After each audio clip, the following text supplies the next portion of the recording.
Parbhani ICU super multispeciality हॉस्पिटलमध्ये लुटीचा आरोप फेटाळला, रुग्ण आणि नातेवाईकांकडून समाधान व्यक्त। परभणी येथील आयसीयू सुपर मल्टीस्पेशालिटी हॉस्पिटलमध्ये रुग्णांची लूट होत असल्याचा आरोप उपोषणाद्वारे करण्यात आला होता।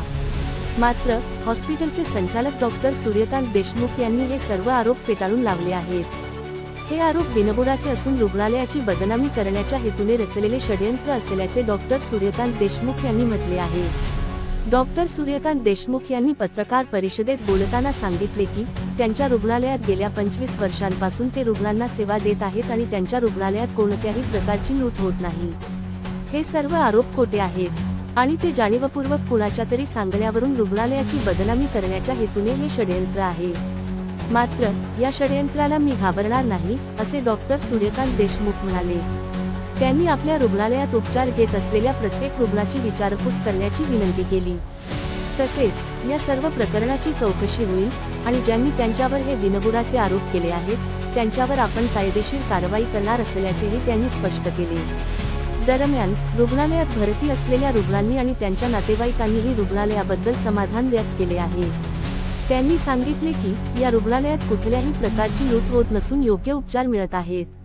याशिवाय यापूर्वी याच रुग्णालयात उपचार घेऊन गेलेले सामाजिक कार्यकर्ते अंकुश पाटील यांनी देखील रुग्णालयाबद्दल समाधानकारक प्रतिक्रिया दिली आहे, ज्यामुळे डॉक्टर सूर्यकांत देशमुख यांच्या दाव्यांना दुजोरा मिळाला आहे।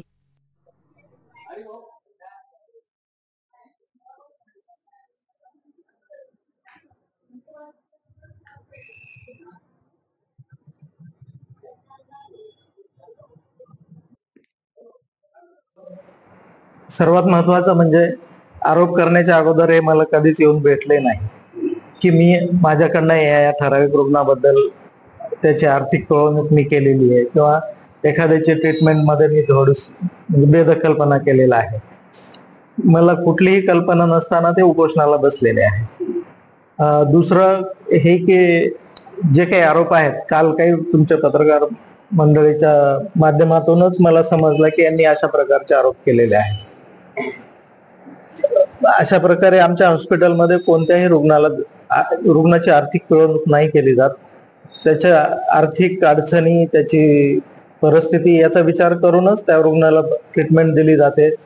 जेवढी आवश्यक असेल तेवढीच सवलत दिली जाते आणि जाताना रुग्णाची पिळवणूक नाही होणार, अडवणूक नाही होणार याची काळजी घेतली जाते।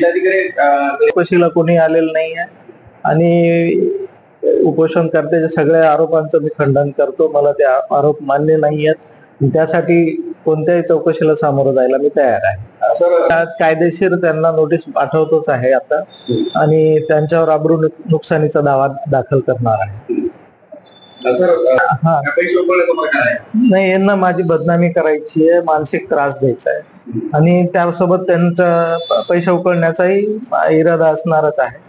पण याच्या पाठीमागे फक्त उपोषण करताच नाही तर बरेचशी मंडळी आहेत ज्यांनी फक्त यांना प्याद किंवा सुपारी देऊन पुढे समोर केलेलं आहे। एकतर माझी चूक नसल्यामुळं मी सध्या तरी शांत आहे।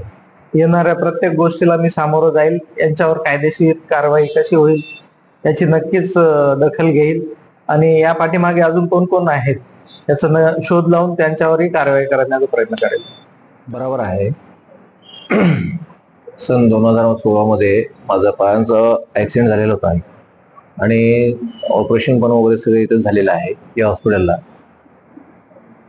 तत्पूर्वी याच्या पहिले सांगायचं मला की साहेबांसोबत मी जे आहे परभणी हॉस्पिटलच्या संस्थापक अध्यक्ष श्री सूर्यकांतजी देशमुख साहेब यांच्यासोबत मी सन 2001 पासून आहे आणि मी एक सामाजिक कार्यकर्ता म्हणून आहे, एक राजकीय पक्षात पण सुद्धा पदाधिकारी म्हणून आहे। तर मला इथं एक सांगायचं आहे की अशा कुठल्याही प्रकारची इथं रुग्णांची पिळवणूक केली जात नाही किंवा रुग्णांच्या नातेवाईकाची सुद्धा पिळवणूक केली जात नाही। संबंधित जो फिर्यादी आहे संजय कठारू गायकवाड उपोषणकर्ता यांनी त्याच्यामध्ये नमूद केलं आहे की पेशंटच्या नातेवाईकाला मेडिकल स्वतः आणू देत नाहीत, त्यांचे स्वतः लोक आणतात हॉस्पिटलचं, हे सगळं चुकीचं आहे। कारण इथं स्वतः जेव्हा पेशंटला ऍडमिट केल्या जाते त्या टायमामध्ये त्याला मेडिकल एक बुक दिल्या जाते कारण माझी स्वतःची परिस्थिती इथे मी खूप गंभीर असताना, माझ्यासोबत माझे नातेवाईक नसताना सुद्धा मला इथं सरांनी ऍडमिट केलं आणि माझे ऑपरेशन्स केले. माझे एवढे गंभीर ऑपरेशन होते की ते सक्सेसफुल इथं होत नव्हते, पण ते सरांनी सक्सेसफुल केले आहे. आणि याच्या व्यतिरिक्त एक सांगतो की मी समाजसेवा करत असताना काही पेशंट इथं मी पाठवत आहे आणि आजही पाठवतो, मागील काळामध्येही पाठवलेले आहेत.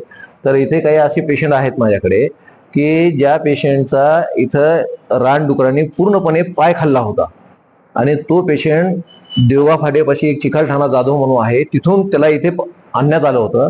त्या टायमाला त्याचा फक्त सरांनी त्याला चेक केल्यानंतर परभणी आयसीयू मध्ये त्याला फक्त अर्धा तास बाकी होता, म्हणजे केवळ 30 मिनिट बाकी होते. आणि 30 मिनिटांनी सरांनी मला फोन केला की त्याचा काय करायचा निर्णय, त्याचा पाय जर तोडला तर तो वाचू शकेल, नाही तर तो जिवंत जाणार होता. तर मी सरांना एकच सांगितलं त्याला, सर त्याचा पाय तोडून टाका, ऑपरेशन करा, आपण पुढे बघून घेऊ काय. तर तो माझा नातेवाईक नाहीये, पेशंट आहे, त्याचं नाव शिवाजी जाधव म्हणून आहे, चिखलठाणा जाधवचा आहे. तर त्याचं बिल इथं झालं होतं 2,65,000 रुपये. 2,65,000 रुपये झाला असताना इथं 1.5 महिना तो राहिला, त्याचं बिल 2,65,000 रुपये झालंय. आणि संबंधित व्यक्तीने मला फोन केला की दादा 2,65,000 रुपये बिल आमचं झालंय आणि आम्हाला सर डिस्चार्ज करताय. ठीक आहे, मान्य आहे. मी म्हणलं येतोय 2 मिनिटामध्ये. इथं आल्याच्या नंतर सरांशी चर्चा केली, त्याच्याशी चर्चा केली. म्हणलं बिल किती भरू शकतो, तो म्हणला मी 1,60,000 ते 1,50,000 ते 1,60,000 भरू शकतो. मी आलो सरांना म्हणलं सर फक्त 1,30,000 रुपये तुमच्या या पेशंटचं मी बिल देतोय. सरांनी एकही कुठला शब्द न बोलता डिस्चार्ज कार्डवरती सही केली आणि देऊन टाकलं.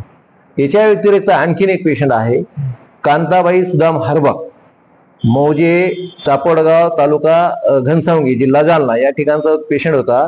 त्या पेशंटला ब्रेन ट्युमर झालेलं होतं. आर्थिक परिस्थिती बिकट होती. मी इथं स्वतः ऍडमिट केलं. ऍडमिट केल्याच्या नंतर सरांनी त्याला बऱ्याचपैकी रिकव्हर केलं. रिकव्हर केल्यानंतर मग त्याची तेवढी नाजूक परिस्थिती असल्यामुळे सर मग मी त्याला बोललो एक काम करू, आपण तुला मी बाहेर हॉस्पिटलला ऍडमिट करतो. त्याला परेलला मुंबई या ठिकाणी KM हॉस्पिटलला मी ऍडमिट केलं.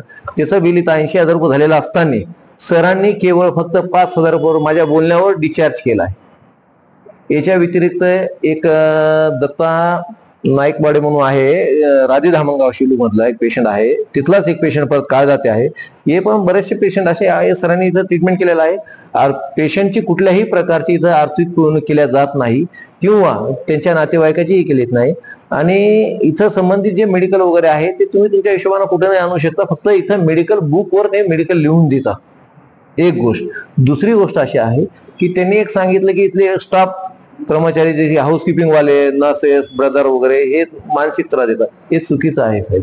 सन 2001 पासून या परभणी मल्टीकेअर हॉस्पिटल सोबत मी संलग्न आहे आणि सूर्यकांतजी देशमुख साहेब आज एक गोरगरिबांचा देवता म्हणायला मला काही हरकत नाही.